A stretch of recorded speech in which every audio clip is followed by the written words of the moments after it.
I grew up in a small Oklahoma town feeling safe. Folks didn't lock their doors at night. Kids biked their helmetless heads everywhere, even over the most terrifying bridge ever, the Swinging Bridge. It crossed Bird Creek, connecting one side of town to another, and was free entertainment. I also grew up knowing that in our town, things were just a certain way.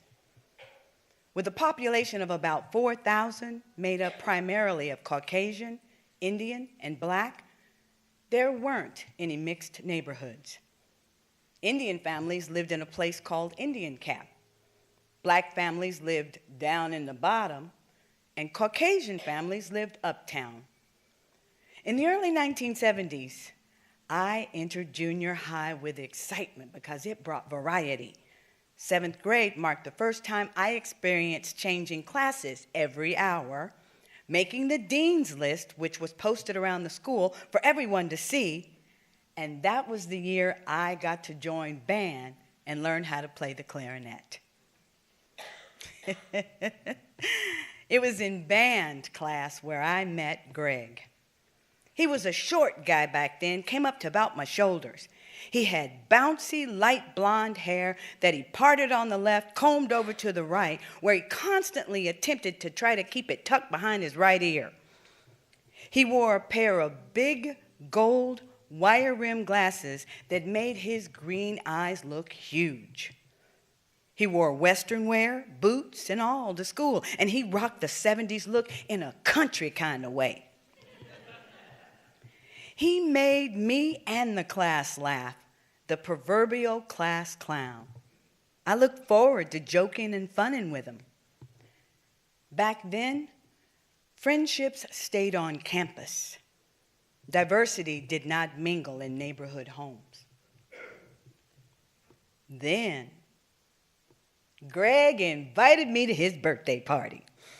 I didn't know a soul on my side of town that had been invited to an uptown birthday party, and a boy-girl party at that. I was ecstatic, talking a mile a minute as I relayed the information to my mother, showing her my prize invitation.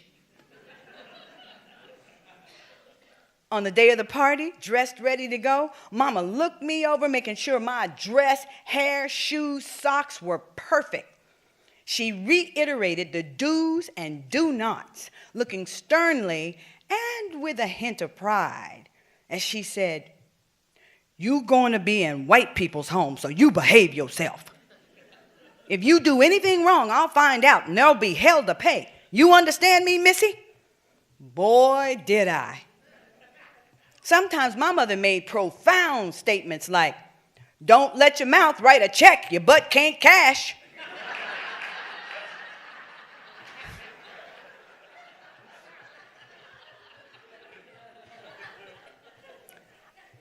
I was giddy and a tad scared, but I took a deep breath because I was going to my friend Greg's birthday party, and that was that. The party was held in a barn on the outskirts of town. I could hear the twang of fiddle music and laughter with some yee-hees and woo-hoos and rhythmic clapping spilling out of the barn as I got out of the car.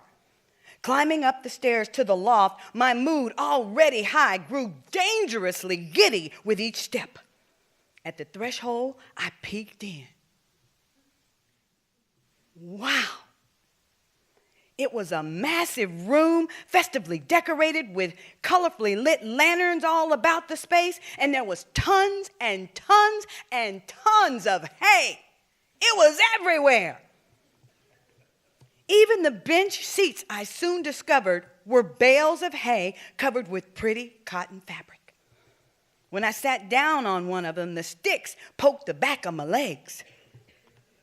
There were 2 tables with assortments of foods and treats, and 2 kiddie pool-sized crystal bowls full of punch. Greg greeted me, and as I wished him a happy birthday, handing over his gift, then introduced me to his father, who gave me a warm smile and invited me to help myself at the buffet tables. Food and punch in hand, I made my way to another cloth-covered hay bale, sat down, and began to eat, giggling to myself as I watched the dancing. It was real live country music dancing like I'd seen on the Porter Wagner and Dolly Parton TV programs. I was enthralled.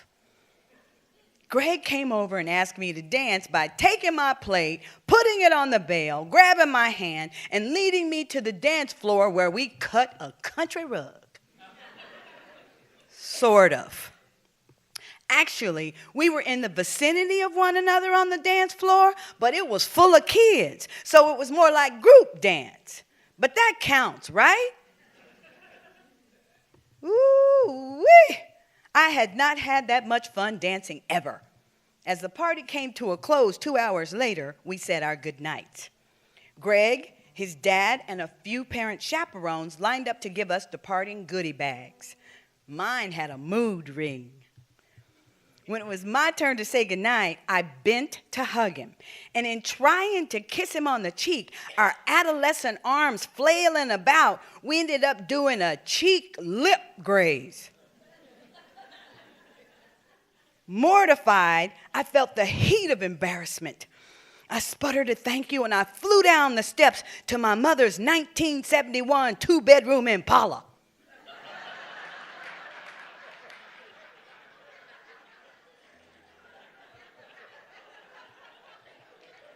Is she here? Never in a million years did I expect my first real boy kiss, accidental or not, to be witnessed by a barn full of people. That party remains one of my fondest memories. Recently, Greg shared details of the event that surprised me. Inviting me to his birthday party had caused a scandal in our town. Some parents wouldn't allow their kids to come, some of whom were my classmates, if I were invited. Greg told me his parents discussed it and informed the complaining parents that it was their choice. When Greg wrote up his guest list, he listed all the boys in one column and all the girls in another column. My name headed the list of girls. His folks knew I was black and asked why he wanted me to come to his party. He told them it was because I was funny and he thought I had the most beautiful skin. He said it was so smooth and perfect. It was. Still is.